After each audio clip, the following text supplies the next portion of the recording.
And through to Director Coates, were you able to get a hold of Councillor Wilson? Yes, I just hung up the phone from him, and he's just walking into his office and logging in.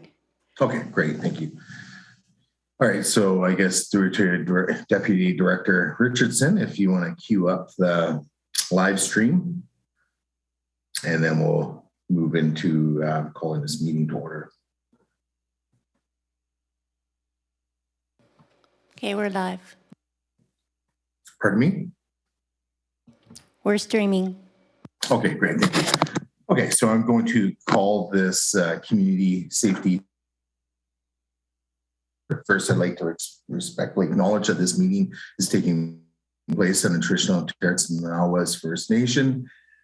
First item on our agenda is adoption of the agenda. So I'll simply make the motion that the April 12, 2022 Community Safety Standing Committee meeting agenda be adopted as presented. Do I have a seconder to that? Second by Councillor Savage.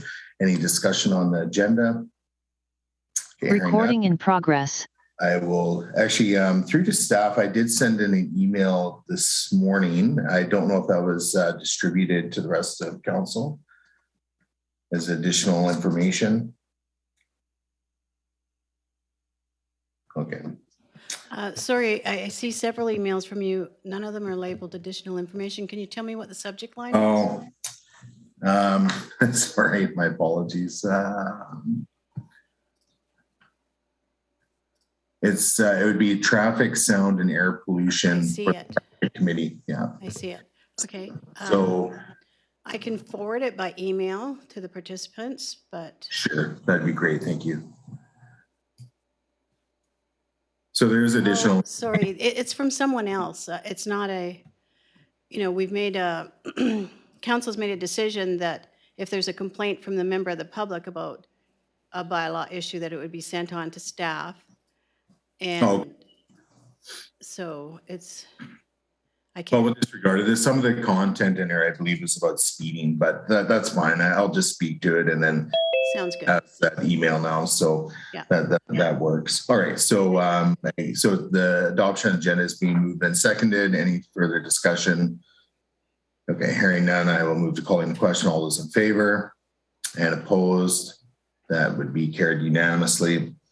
That takes us on to approval of minutes of the September 7th, 2021 Community Safety Standing Committee meeting minutes be approved as presented. Is there a seconder to that? Okay, second by Councillor Savage. Any discussion on the minutes? Okay, hearing none, calling the question. All those in favor and opposed, that's carried unanimously. So that takes us on to item 3 of our agenda. So there's just a status of committee recommendations to council and council motions. This is for information. There's 2 motions listed there. I don't know if there's any questions through the staff with respect to these 2 motions and listed under 3A.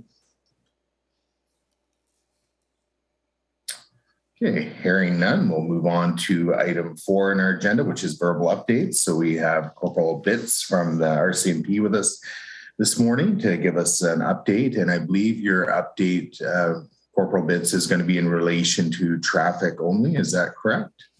That's correct, Your Worship. I'm just I'm not versed on all the criminal matters going on in Lanceville. I'm strictly traffic. So some of those just do cross over. So I'll speak to those if I can.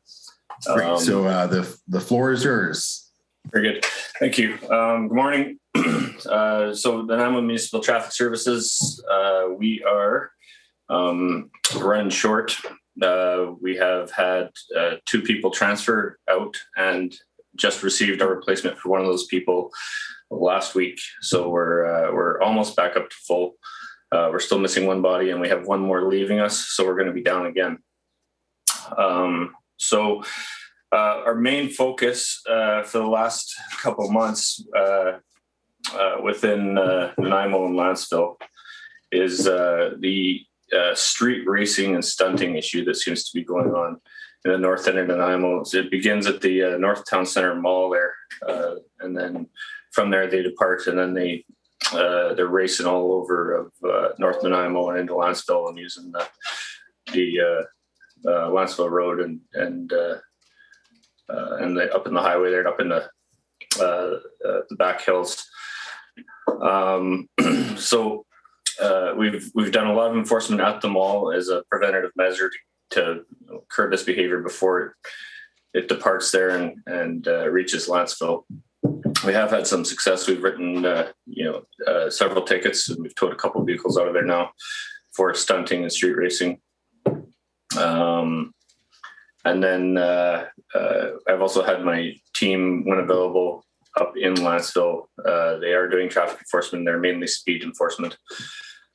And we're getting average results that we are everywhere else in our area. There's no spots there that are of particular, they don't stand out as a major problem. We are getting a lot of pushback from community members when, obviously nobody likes getting a ticket, but we are getting some negative feedback from local Lanceville residents about, police enforcement in their community. We have we recently took over an investigation that was originally held by the General Duty Watch that occurred at the beginning of March. It was a pedestrian hit and run where a woman was injured quite severely, as well as her dogs. And the investigation was not handled properly by the watch, by the investigators that had it at the time. And of course, we didn't learn about it until a month later. So we've assumed conduct of that investigation and are making significant headway on it now. However, it is a month old and difficult to investigate with that kind of lag. But we are making progress. Hopefully we do identify a vehicle and turn a driver. And we'll keep running with it until something comes up. Other than that, it's business as usual. We're just going through our the RCMP's fiscal year end right now. So there's a lot of, like, my job especially is very admin heavy right now. I'm not out on the road at all, pretty much. I haven't been for the last 3 weeks. So that's hopefully will change in the coming weeks here when I finish up on what I need to do and can get out there, back out joining my team on the road. And that's about it for me. Any questions?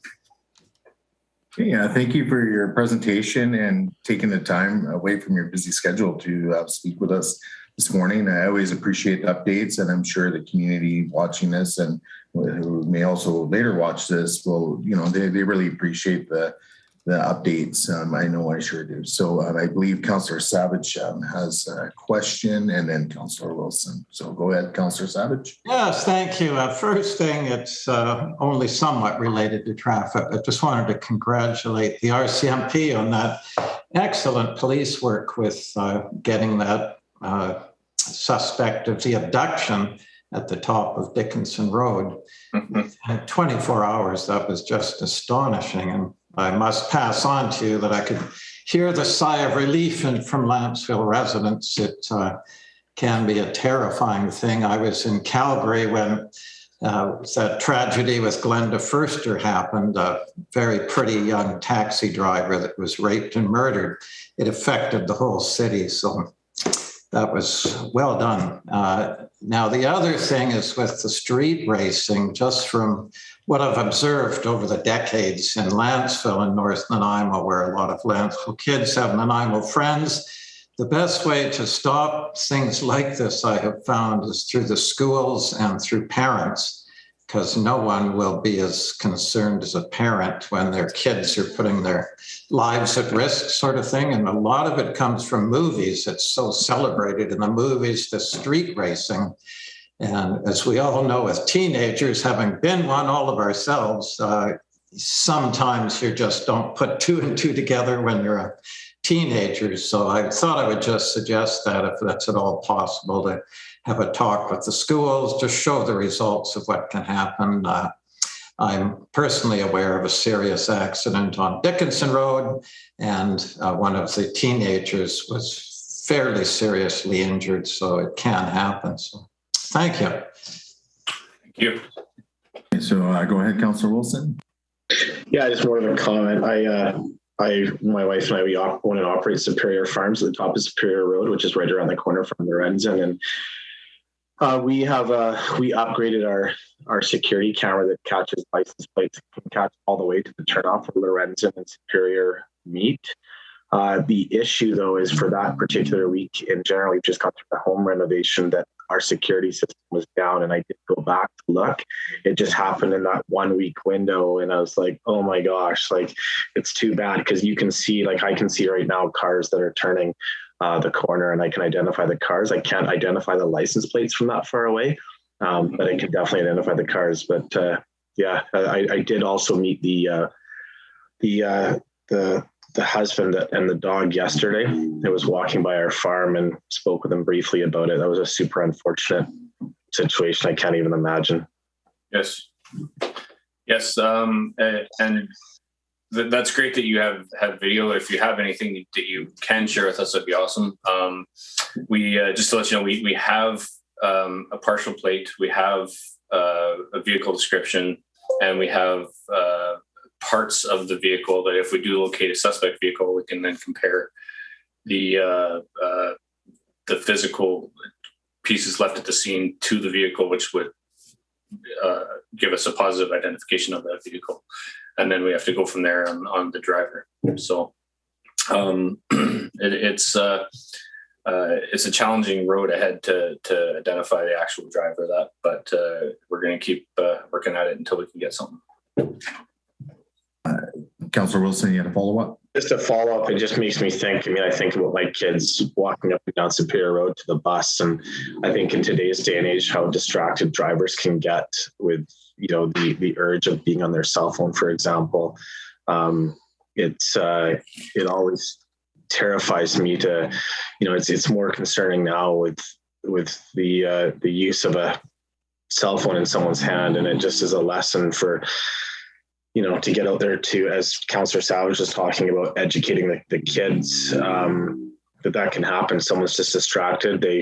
They're a couple feet off the road driving by kids at the end of the school day that have gotten off the bus, and, something horrible can happen. So yeah, expanding on what Councillor Savage has said. Councillor Gusselbrecht, go ahead. Yes, thank you, Corporal. Can you tell me what is the fine for distracted driving? $368, I believe. I'm sorry, how much? $368, I believe. I believe it's $368. Now, you mentioned that you're getting blowback, and I take it you said local Lantzville residents? So I was just informed this morning from one of my team members that she's received some negative feedback from Lanceville residents that have been pulled over and subject of enforcement for speed in the Lanceville area. And that, that happens everywhere. That's, part of policing. Nobody likes getting a ticket, and not everybody's receptive to the idea of monetary fine to enforce law. They see it as a cash grab or what have you. But just so that the council's aware that it's, if we do too much enforcement there, it starts to rub a community the wrong way, if you understand what I mean. We have to really balance the requirement for enforcement with the people's lack of comfort with regular contact and visual presence of police. So well, personally, I disagree with that wholeheartedly. If they're speeding, especially on the raceway from Woodgrove down to the Ware Road exit and further, I've seen you out there. You nail them, and that's safety. Safety's number one. Now, Absolutely. the ones that are giving you a tough time, would you consider obstruction charge as well as a ticket? Unfortunately, no. It's they're not obstructing unless they refuse to provide their information or commit some other hindrance in our investigation. It is a free country. People are allowed to express what's on their mind, which unfortunately can be quite vulgar at times, without any recourse from us. So, but I'm not trying to say that we are reducing our speed enforcement out there because of these comments or what have you. I'm just expressing to you that that not the whole community. The whole community is not all in support of traffic enforcement out there, and but that's the same as it would be anywhere else that we work. So we get out there the same amount we do before, as we did before, as with before these comments or what have you that have been happening. We're still out there when we can. Well, yeah, I certainly hope that you won't, once you get back on the trail there, Dickinson Road's a big problem. I hope the stunters aren't on that one, because that will kill somebody. Ald's Road is a problem, but it's the raceway from Woodgrove, and when you're down there at Ware Road with your speed gun, I just hope you nail people. I mean, it's I go there every day several times, and in the morning it's bad coming from the north, in the evening it's bad going north. You could probably be out there 24/7 and make it a real revenue positive fishing hole. But we can't give up on this enforcement. It's really important, because it's only knowing when you're coming around that bend from Woodgrove that you might be down there that causes some of them to slow down, because there's no way you can merge and get over to the left turn lane to turn left onto Ware Road without taking your life in your hands sometimes. So all credit to you. Warmer weather's coming up, so hope you see you down there. Yes, and that is true, sir. With the warmer weather comes the faster drivers and the higher risk behavior. So my team is out there, and I hopefully will be out there in the coming week or two. And I do agree that it's people seeing us giving tickets is what slows people down. That's how enforcement works. When they know that there's that risk and they can't afford that ticket, they make that choice. So that's how. Thank you. Thank you very much. For myself, I just had a couple questions. Stunting. I don't have an urban dictionary in front of me, but I'm assuming is that the word or technical word for like donuts, or what does that actually mean? Stunting. So in British Columbia, there's no actual charge for stunting. What stunting is engaging in a dangerous type of activity that can be looped into one of the other charges, such as drive without doing care and attention, or drive without consideration.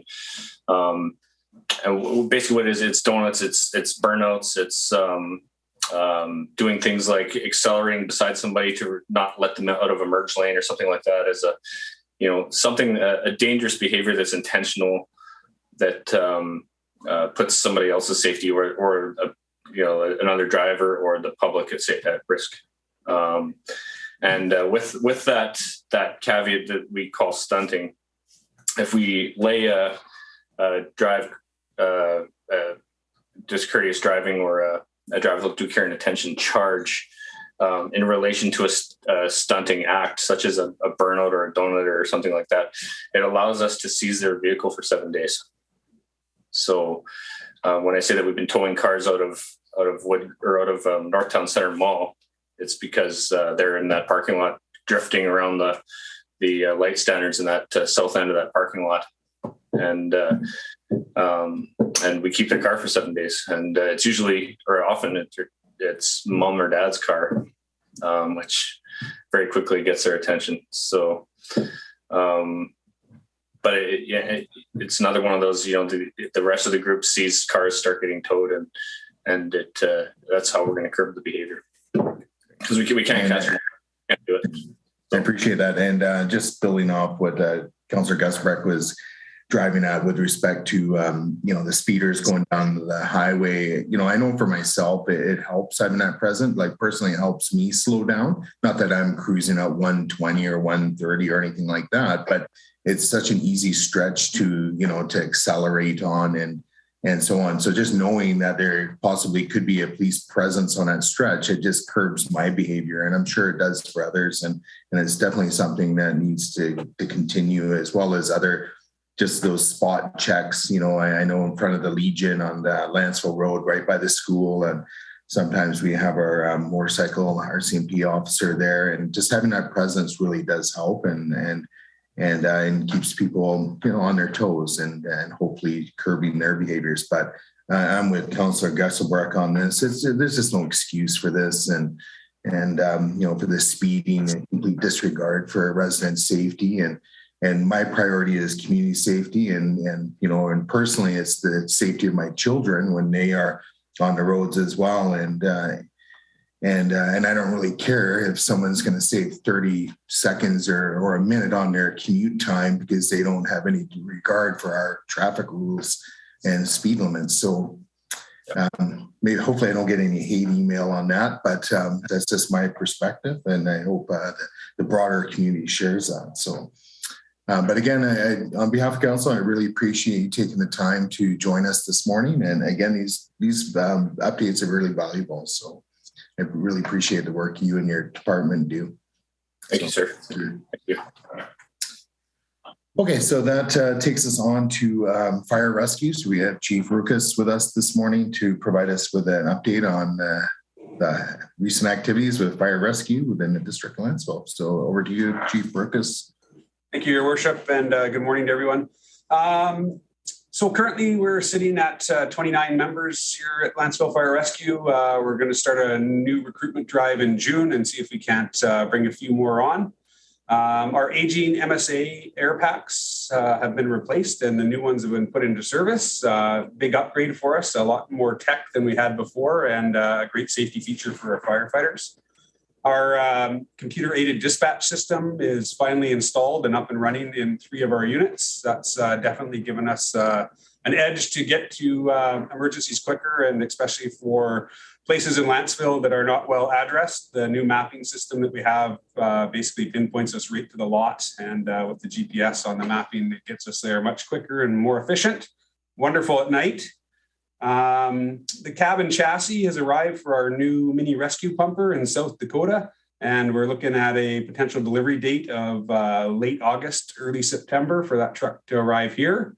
So we're all looking forward to that. Our old rescue is definitely on its last legs, and its time is due.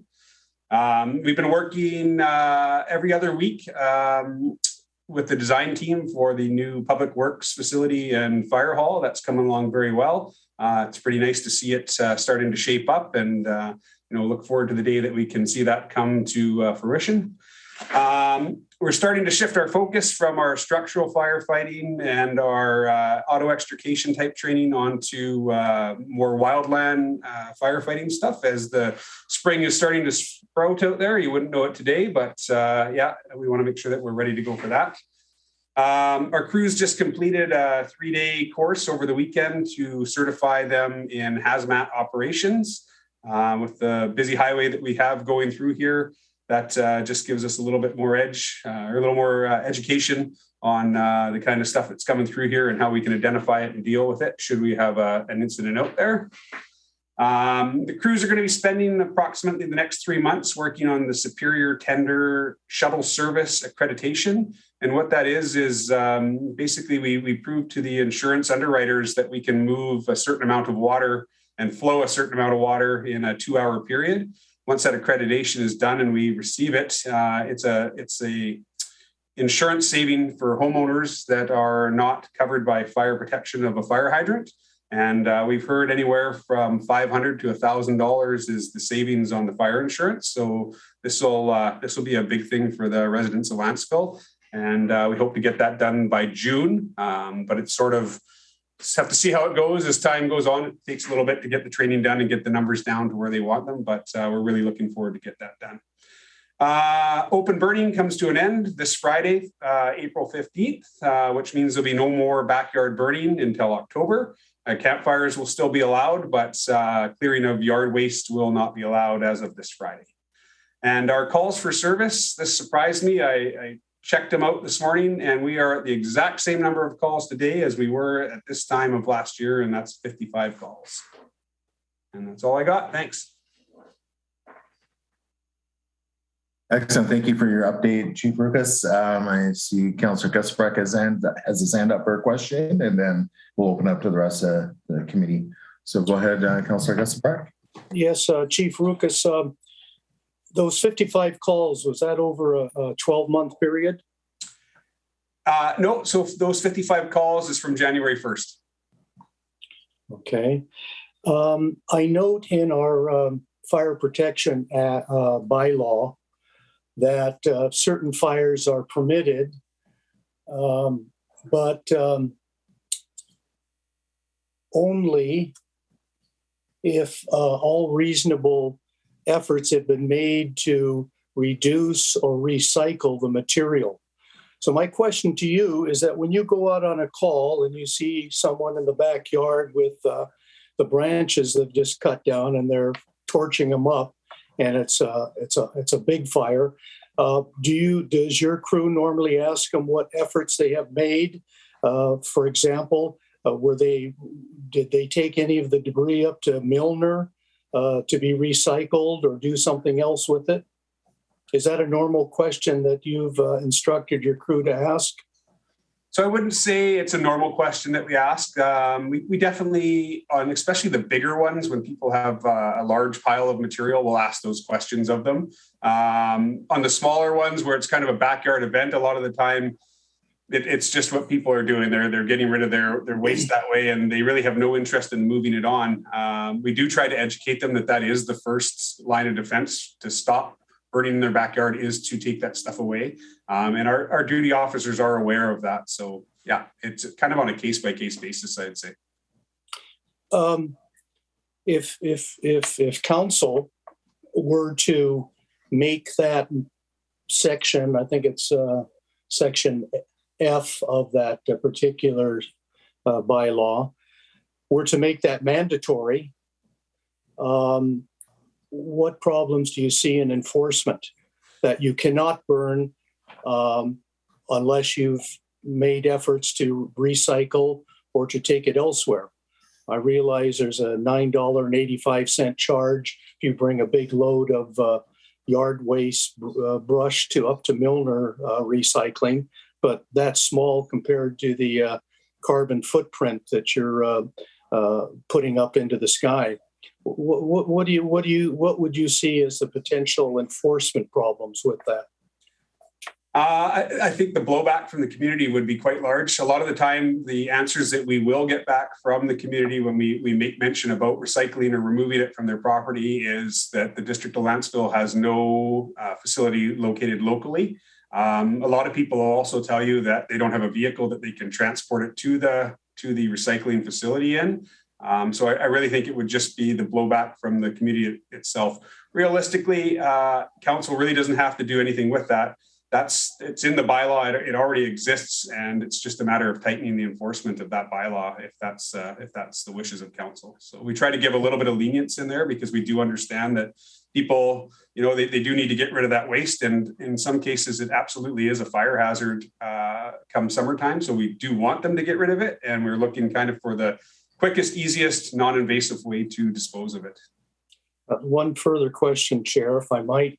Are you able to issue a ticket for excessive burning or burning that you consider to be outside of the bylaw? Yes. And have you? Yes. Do you need to call our bylaw officer to accompany you out there to do that? No, that's myself or a duty officer can issue a ticket. Good, thank you. Okay, so through the rest of the council, if there's any questions for Chief Rukas, go ahead, Councillor Savage. Thank you. Good morning, Chief Rukas. Morning.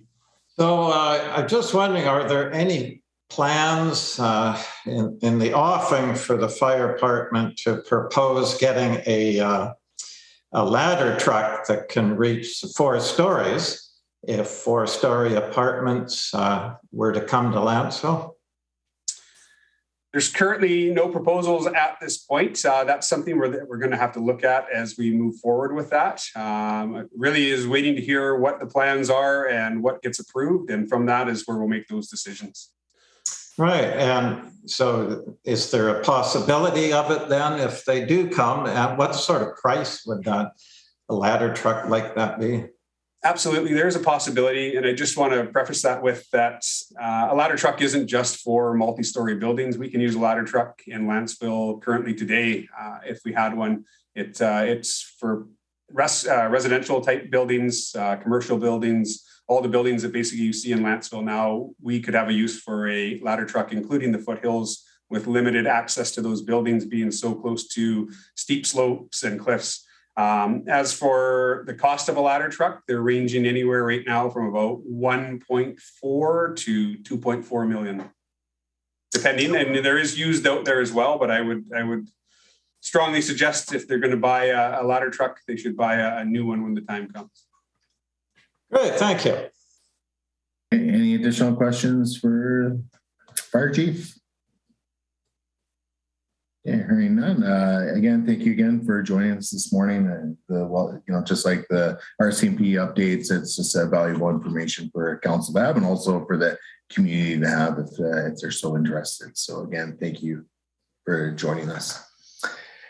So moving on in our agenda to 4C. So we have public works. So Director Spears is going to go through a list of those 5 items that are in our agenda and give us an update on each one. I guess we'll do a little pause after each item if there's any questions from council.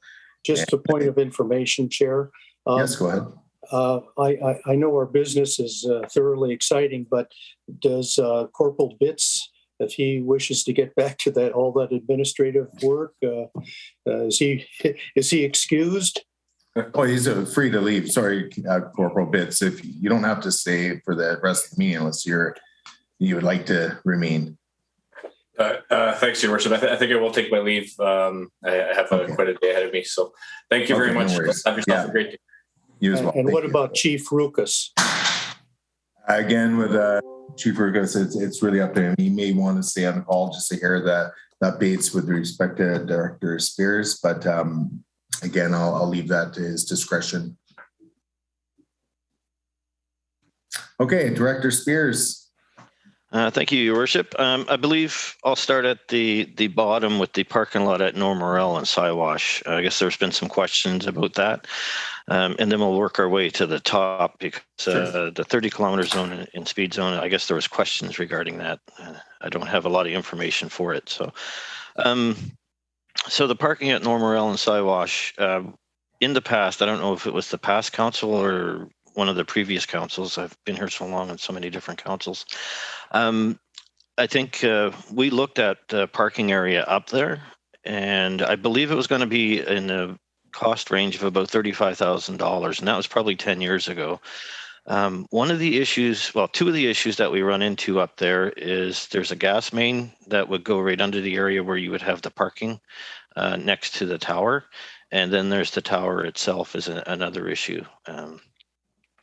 BC Hydro doesn't like us to have our parking too close to their towers because of safety issues. So at the end of the day, I think we were ending up with like 7 or 8 stalls there, but it was going to cost us $35,000. So I think one of the options we looked at that time was just basically putting a culvert into that ditch, that open ditch there, and giving people more of a shoulder to park on, which could be done at a minimal cost. And if directed by council, I could definitely do that. Moving to Dickinson Road, and I know there's a lot of concerns and discussions going on about Dickinson Road and the speed and all of that, and wanting to change the speed limits and whatnot. But I would suggest that, we wait for a little bit. Right now, Coors is at about 40% design for the new road. Pardon me. And once that design is complete and presented to the public, and if they're acceptable to it, then you put a standard speed limit on that specific road once it's done. So what will happen is once we get the design probably to about 70%, we'll bring it forward and have open public meeting like we did with the Sebastian Road and get input from the residents and the community itself. And we'll go from there. But I have to admit, it's been very difficult trying to design a road because of Dickinson Road and its slopes where the roads are coming into it from above and then down below. It's very difficult to actually widen that road out or move it around. So we are able to get a walkway along it, but there is some areas where the walkway kind of comes so closer to the road and then back off again type of thing. So it's going to be a challenge, to say the least, to actually get that road definitely constructed and up to par where it should be. And just if I can interrupt just at this point, is there any, before we move on, any questions from council or from the committee with respect to the first two items? Okay, Councillor Gustabreck and then Councillor Savage. So go ahead, Councillor Gustabreck. Yes, I'd like to make a motion with respect to the parking at Normerville and Siwash, and I'll read the motion slowly, that the safety committee that the safety committee request council to consider directing staff to place a culvert at the Normerville and Siwash intersection for additional parking, and further advise council of any financial considerations. So is that seconded by Councillor Savage? So we've heard Sorry, what. I'm sorry. Could we just get a repeat on that? Yeah. Council consider directing staff to place a culvert at the Normerville and Siwash intersection for additional parking, and further advise council of any financial considerations.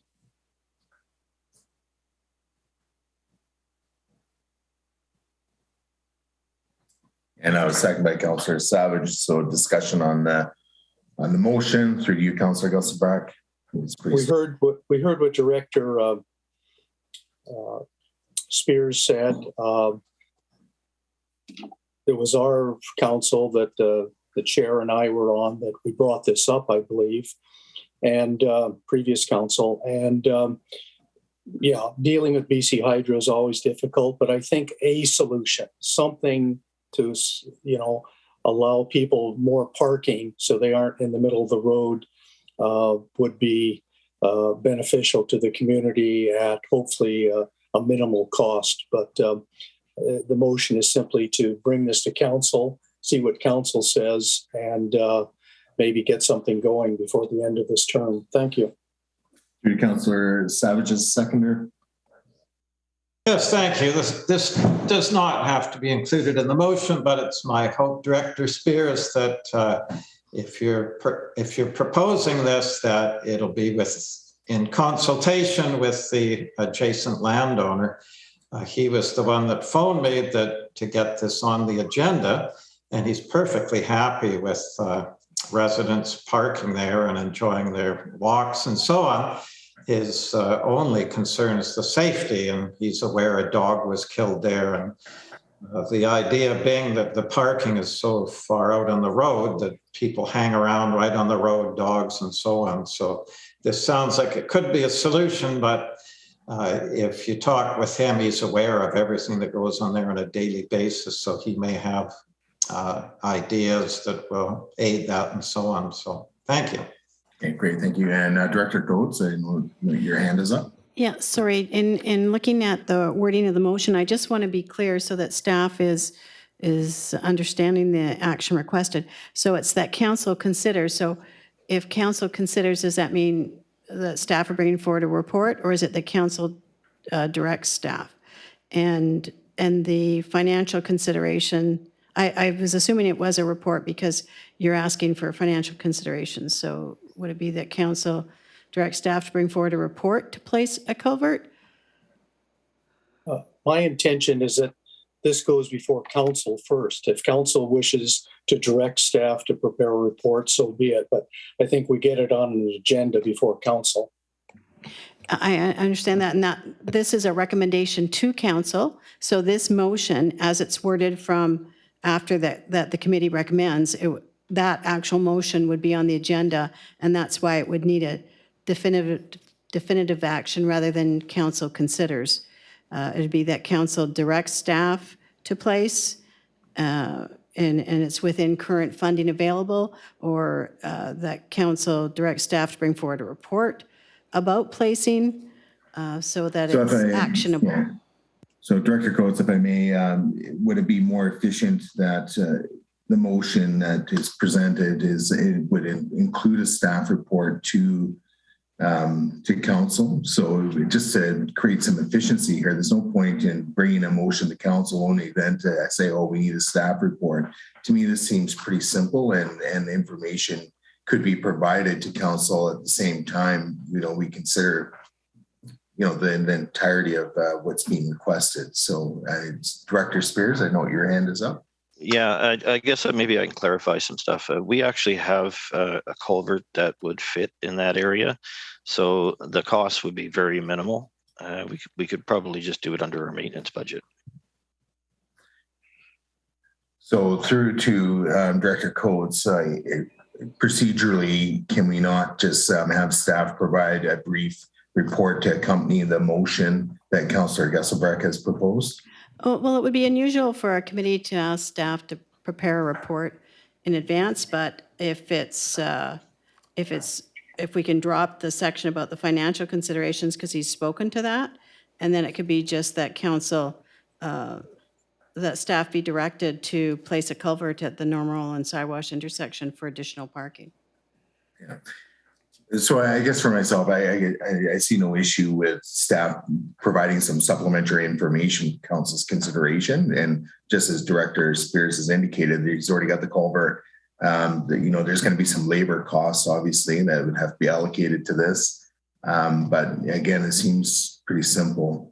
So if Councillor Gesselbrecht as the mover and Councillor Savage as the seconder are okay with just changing the wording to have basically council directs staff to do this culvert, as Director Coates has read or basically stated, that would probably be an solution. Yes, I agree. And then Councillor Savage. And then for Director Coates, you're satisfied with the wording to get this done? Yes, absolutely. Okay, thank you. Okay, so thank you everybody for that. All right, so any further discussion on the motion?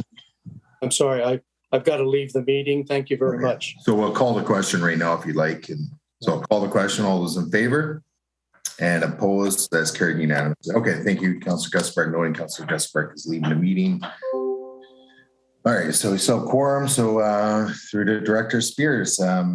Next item, please. Thank you, Your Worship. Councillor Savage, sorry, he's got a question. Oh, okay. Go ahead, Councillor Savage. Thank you. This is on one of the two items as you invited. This is on road. And I was going to make a motion to extend the 50K zone just down to Jack's Road. We would just add a few more houses.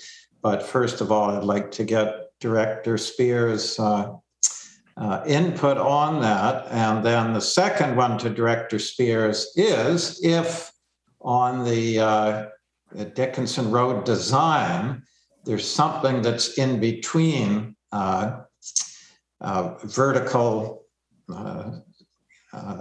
traffic calming, meaning speed bumps, and those things that are like rumble strips when you go off the road, you know, your tires go brrr, that sort of thing. Is that a consideration with it? Because for my money, that's the only thing that's going to slow people down flying down the hill is just some rumble strips that don't affect the suspension at all. They just are a reminder that, hey, you're going too fast, and they tend to slow you down, that's all. Sure. I'll talk to the speed limit one. There's no reason why we couldn't move that further down to Jack's Road. There's some major bumps through there, so it would be okay to do that. However, it would be temporary until, you know, once it becomes more known what the actual roadway is going to be. That's not a problem to do that. The other comment about the rumble strips and stuff like that, if we look at our traffic calming policy, it indicates for major roads, nothing vertical. It's all horizontal deflection and technical. So, and I actually just happened to have it here because I was reading it, but it tells us that, you know, traffic calming on major roads should be limited to technological and the horizontal stuff. So rumble strips, yeah, that wouldn't be a big issue. But I think, you know, there might be some areas where we can actually put traffic bulbs and you know, at intersections if possible, kind of thing, just to make, and we're looking at placement of trees as well to identify and make the road right away, even though it's straight, because we can't put bends into it now because of the way it is, but we can make it look a lot narrower. And when you narrow something down, it slows people down. We found that with Sebastian and Peterson so far. So, but there's it definitely can be a consideration in that. And once the design is probably about 50%, we'll get input from a traffic engineer just to identify what things would work the best on a major road. So. Yes, great. Just as a note of humor, my son, when he was very young, a large vehicle was come flying down Dickinson Road. So we had to jump in the ditch to avoid it. So it's kind of funny that here we are some 30 years later, and it appears finally something's being done about the speeding on that road. So, okay. And with your permission, Mayor Swain, I've just got a motion then that sounds like Director Spears has said it wouldn't be a problem. And the motion is that the 30-kilometer speed limit be extended temporarily on Dickinson Road from Lantzville Road to Jack's Road. And just through to could I just ask for a repeat? Sorry. That the committee, you need to have the safety committee, and that the safety committee recommends to council. That the safety committee recommends to council the 30 km/h speed limit be extended on Dickinson Road. Oh, I'm sorry, be temporarily extended on Dickinson Road from Lanceville Road to Jack's Road.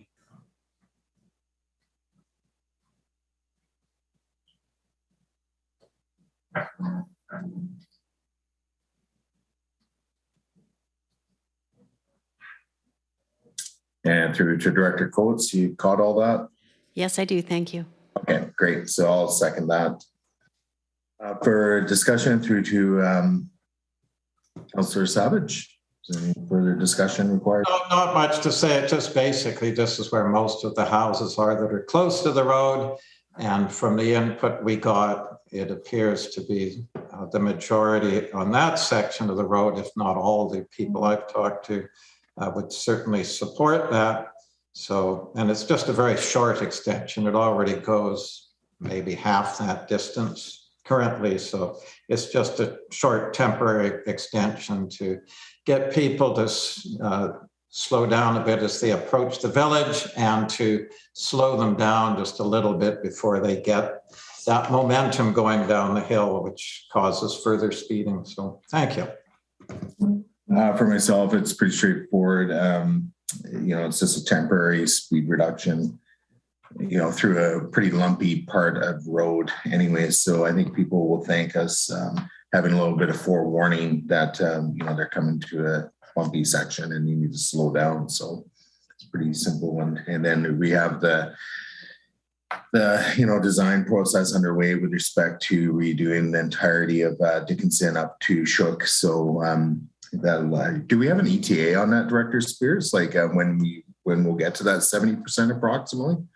We're hoping within the next month, probably by the end of May. Yeah. So, there's going to be lots of things happening, but in the interim, I see this as being a good measure. So that's just my 2 cents through the rest of the committee. Okay, so I'll move to call in the question then. All those in favor and opposed, that's carried unanimously.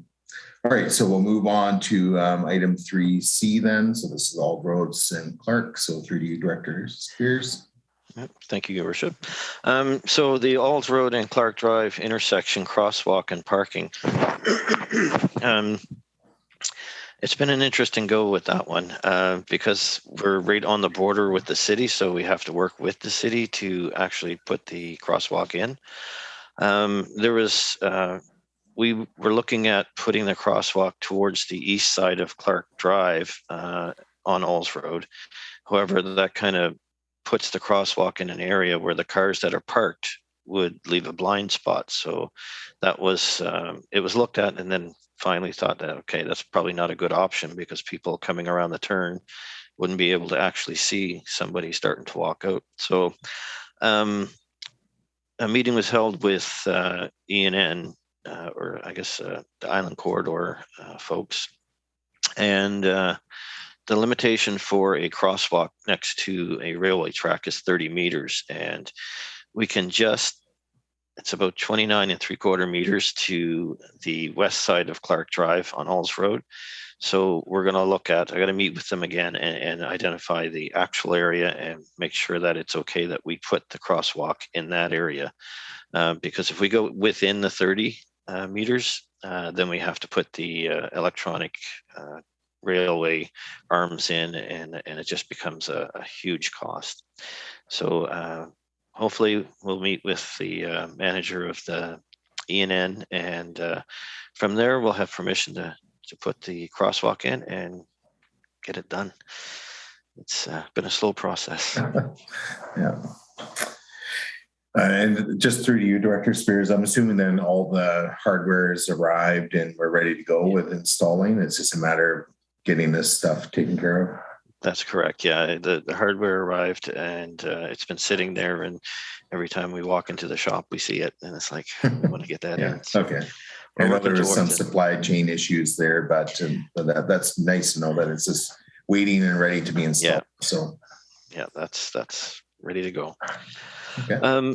So any questions on that one, I guess, first before I move on? Councillor Savage. Yeah, just a very quick comment. I just saw that yesterday, and the problem is when you're coming down Alls Road, you'll see a pedestrian on the right-hand side there, opposite Clark Drive, and you have no idea where they're planning on crossing the road or if they're planning on crossing the road. And this poor lady looked completely lost. There was a lot of traffic through there yesterday, and she looked unsure where to leave, where to end up, and so on. Because the intersection is so big, it's very wide, Clark Drive at that point, and there's wide with all that gravel on the Green Lake side and so on. So it's very confusing intersection. So anything that defines where the pedestrians are, it's a relief for drivers and it'll be a relief for walkers too, sort of idea. So thank you. Okay. So moving on to, I guess, C2. Yeah, the Lanceville Road raised crosswalks. As I mentioned earlier with the Dickinson Road and the horizontal deflections or the vertical deflections, it's our own policy basically tells us that we shouldn't be placing vertical deflections on our roads. I understand that it's the Peterson Road, Lanceville Road crosswalk that's a bit of a concern there. So I guess my suggestion would be is to look at a signalized, pedestrian signalized crosswalk in that area instead of an actual speed hump. And that would actually catch the driver's attention a lot quicker than having the speed hump to go over. So I'm not sure if that's, what the committee would like to see, but one of the things that if we start doing things against our own policy, we're going to be taking on extra liabilities. And at that point, I would suggest that we get a traffic engineer involved. Through to the committee, any questions, comments on that? My only, I guess, comment or possibly question would be the consideration of narrowing the road coming up to that. So somehow creating a narrowing of the road just before Peterson as you're traveling towards, District Hall. Yeah. That direction is east. Yeah. It's no west. Anyways. It's east. I think you know what I mean, but in terms of trying to narrow the road. Yeah. Is consideration being given to that, or is it just the main recommendation is just signalizing the crosswalk? The main recommendation would be signalizing the crosswalk. However, we are going to be installing a new water line between Peterson Road and Huddlestone Road coming up shortly. At that time, I guess we could look at maybe installing some trees along the boulevard there now that all of the infrastructure has been replaced and kind of given a visual tunneling effect through that area. Okay. Any additional questions, comments from the committee? Okay, hearing none, we'll move on to the last item, which we've kind of already spoken to, but go ahead, Director Spears. Yeah, I'm not exactly sure why there was the 30, like this is why I wanted this at the end, because I guess there was questions regarding it. I haven't been privy to any talks regarding the 30-kilometer speed zone. It's been extended a bit in the past, and I guess that's where my limit of my knowledge. So. Well, and we now have I'm thinking. Yeah, sorry. Anyways, Dickinson Road. Anyway, it's really the Lanceville Road. Yeah. Yeah. I mean, any questions come from the committee regarding the 30 kilometer zone? So go ahead, Councillor Savage.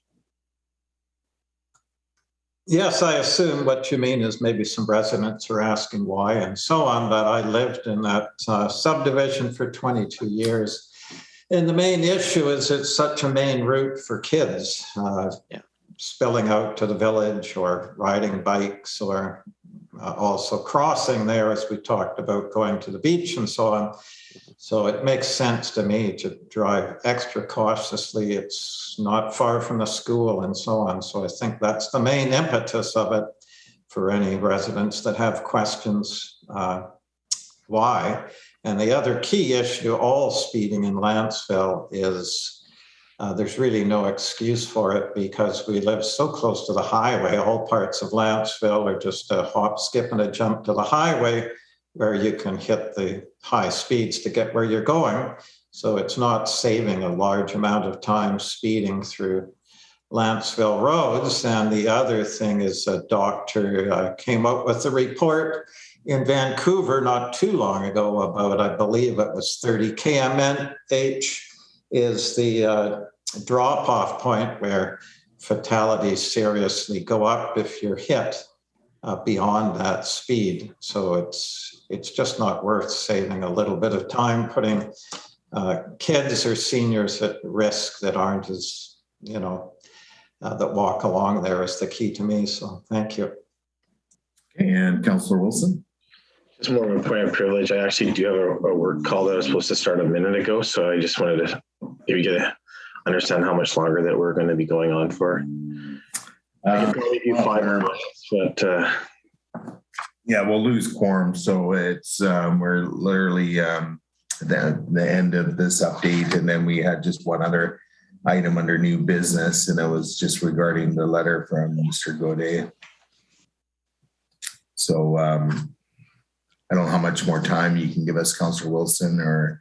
I could go another 5 minutes if we can wrap it up. That'd be good. Thanks. Yeah, we'll try and wrap it up quickly then. So is there any further, the only thing I had to really comment on with the Lanceville 30-kilometer zone, really has to do around extending it. And, it's one of these things, it's in terms, if we want people to follow it, if we push our luck and extend it too far, then we're probably going to have more people getting frustrated and speeding through it.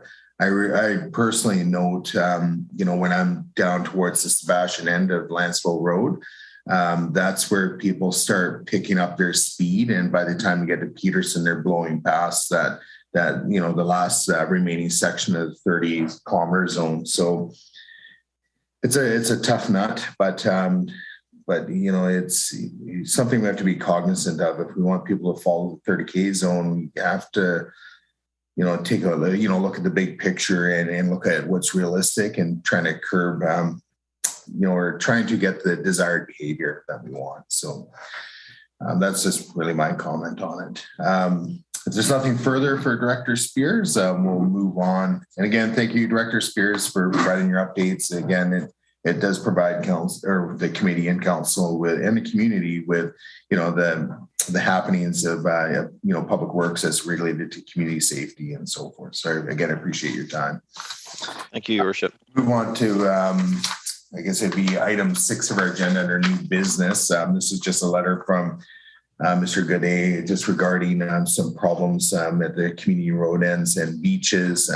It's not much, there's nothing here in terms of anything motion or so forth. But the one thing I was going to comment on with respect to this is, it's really it's about calling the RCMP when there is ever a concern and trying to have the RCMP have a greater presence. I know within the district, we have the ability to, make requests to the RCMP about directing resources where available to problem areas.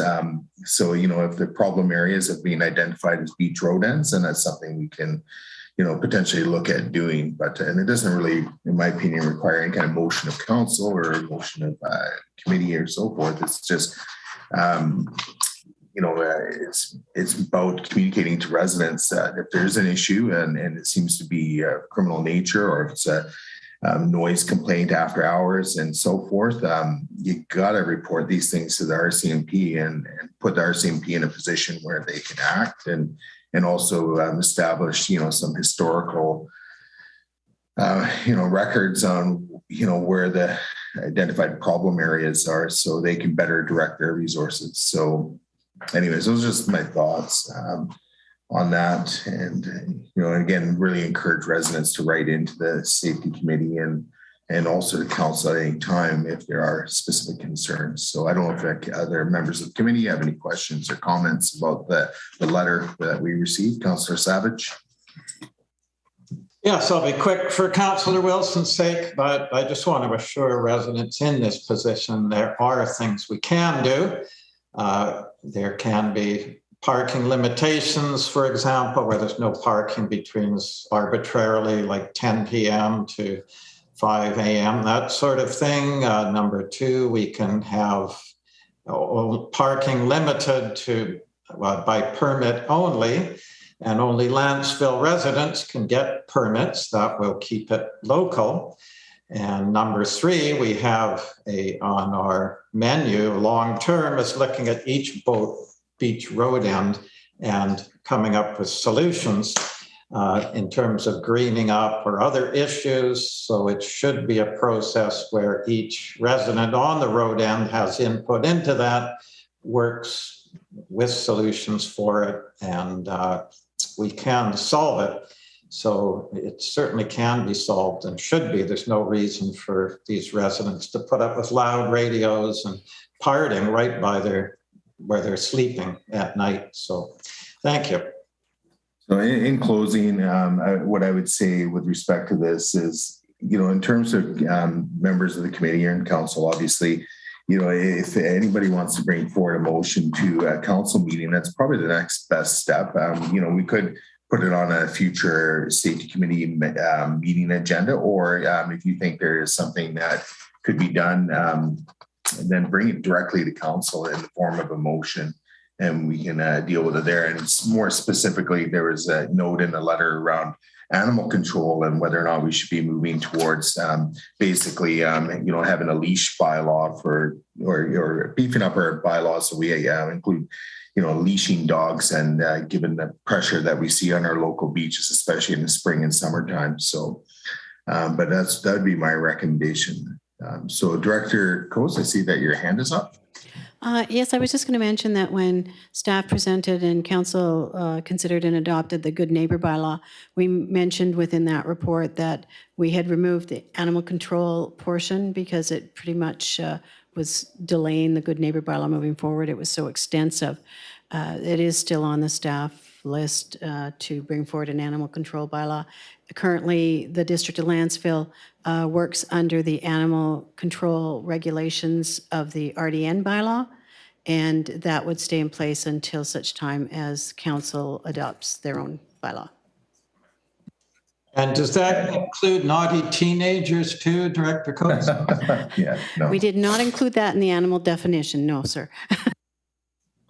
All right. So unless there's anything further, given the fact that Councillor Wilson needs to get moving here, we'll move to doing an adjournment. So, all right. So basically, I'll just make the motion that the Community Safety Standing Committee be adjourned. Do we have a seconder to that? Second by Councillor Savage. All those in favor? That's carried unanimously. Thank you everybody for attending. Appreciate it.